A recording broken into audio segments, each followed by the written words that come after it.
राधे राधे. कुटारकस रेसिपीमध्ये तुमचं स्वागत आहे.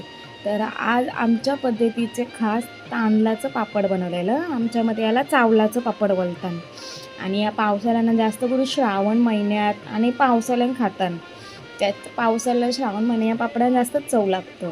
ते पीठ तयार करून घेतलेलं मम्मीनी, म्हणजे तांदूळ आंबून वगैरे त्यात पापड खार वगैरे सगळं सामान टाकलेला.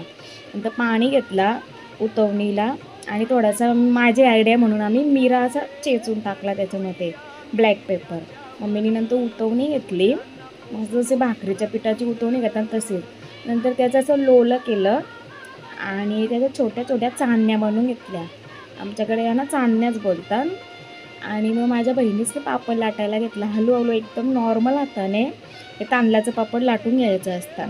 जास्त प्रेशर दिला तर मग ते पापड फाटतात. अशा प्रकारे आम्ही एक एक करून असे तांदळाचं पापड तयार केलं. जेवढ्या हलक्या त्याने तुम्ही लाटू ना तेवढा पापड हा चांगला होतो. आणि मी याला कडकडीत 2 दिवस उन्हामध्ये वाळून घेतले. अशा प्रकारे आमचं हे पापड तयार झालेलं आहे. मी तुम्हाला हे तळून पण दाखवतं.